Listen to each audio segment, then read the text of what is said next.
పెద్ద నోట్ల రద్దుతో రైతు కూలీలు పడుతున్న ఇబ్బందులను తీర్చడంలో ప్రభుత్వం విఫలమైందని వైకాపా అధ్యక్షుడు జగన్ విమర్శించారు. రాజ్భవన్లో గవర్నర్ను కలిసిన ఆయన నోట్ల రద్దు వల్ల తలెత్తిన సమస్యలను నరసింహన్కు వివరించినట్లు చెప్పారు.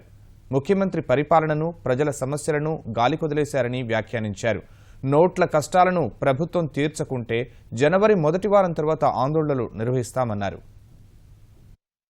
రబీ పంట 24.63 లక్షల హెక్టార్లలో పంట వేయాల్సి ఉండగా పంట వేసింది కేవలం 9 లక్షల హెక్టార్లలో మాత్రమే పంట వేసిన పరిస్థితి. బ్యాంకులు రైతులకు క్రాప్ లోన్స్ కింద 24,000 కోట్ల చిల్లర, టర్మ్ లోన్స్ కింద రబీకి 10,000 కోట్ల చిల్లర ఇవ్వాల్సి వస్తే ఇచ్చింది కేవలం 14% మాత్రమే ఇచ్చినట్టుగా వాళ్ళ రికార్డ్స్ చూపిస్తూ ఉన్నాయి.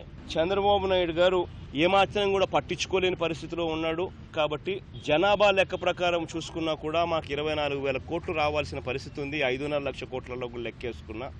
కాబట్టి మీరన్నా ఇంటర్ఫియర్ కాండి, ఇంటర్ఫియర్ అయ్యి మీ గుడ్ ఆఫీస్ను ఉపయోగపెట్టి మాకు ఈ డబ్బులు ఎంత ఫాస్ట్గా అయితే అంత ఫాస్ట్గా వచ్చే కార్యక్రమం చేయండి అని చెప్పి గవర్నర్ గారిని ఫైనల్గా రిక్వెస్ట్ చేయడం జరిగింది.